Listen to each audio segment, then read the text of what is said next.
Assalamualaikum warahmatullahi wabarakatuh. Halo teman-teman, bagaimana kabarnya? Masih tetap semangat kan? Nah, sebelumnya perkenalkan, nama saya Nuri Eliza, mahasiswi pendidikan kimia dari Universitas Maliku Saleh, Kabupaten Aceh Utara. Nah, hari ini kita akan belajar materi tentang asam dan basa. Mau tahu seperti apa isi materinya?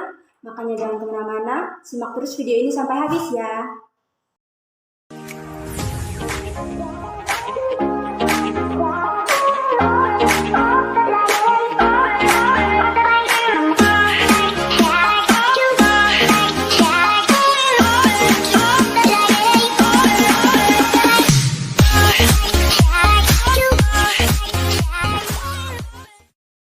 Teman-teman pasti sudah tahu dong ya, makanan apa saja sih yang rasanya asam?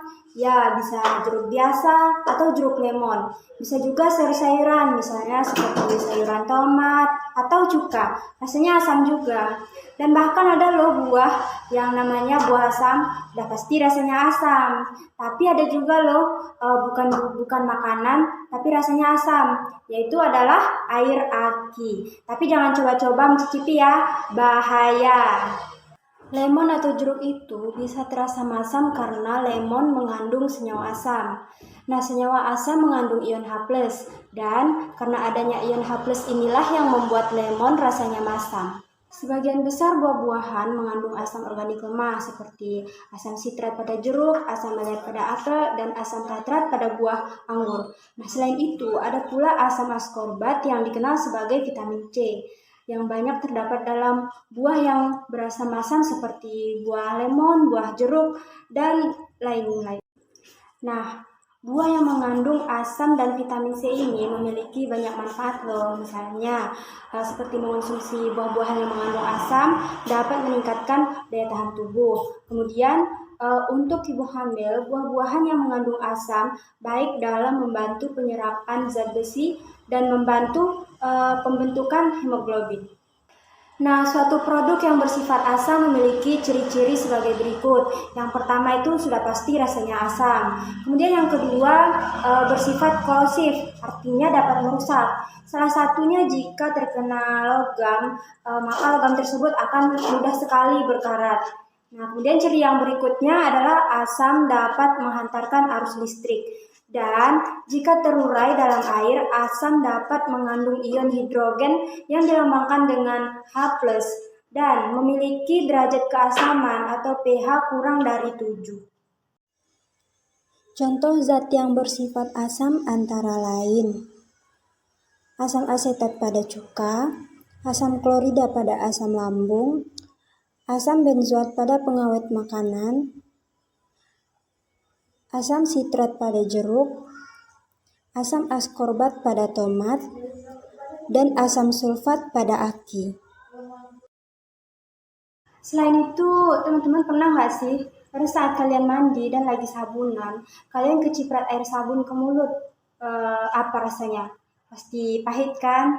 Nah, sabun termasuk ke dalam salah satu zat yang bersifat basa.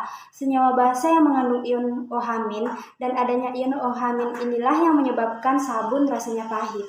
Jadi, rasa masam dan rasa pahit ini merupakan salah satu sifat atau ciri dari asam dan basa.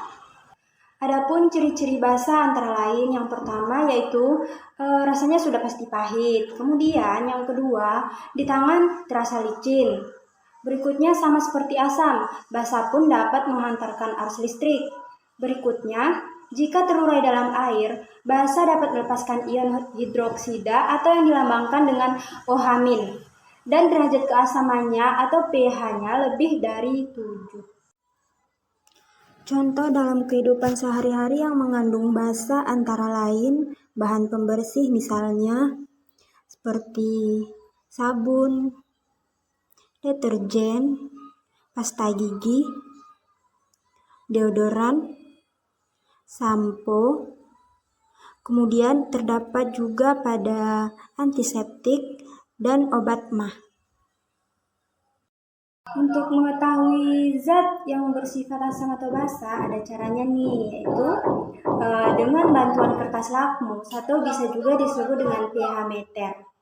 Ada dua jenis kertas lakmus, ada lakmus merah dan ada lakmus biru. Caranya mudah, teman-teman tinggal mencelupkan sebagian dari kertas lakmus ke dalam suatu cairan atau larutan. Kemudian amati warna apa yang terjadi.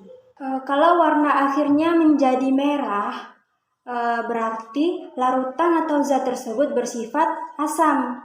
Nah, sedangkan jika setelah dicelupkan warnanya tetap menjadi biru atau berubah menjadi biru, maka larutan atau zat tersebut bersifat basa.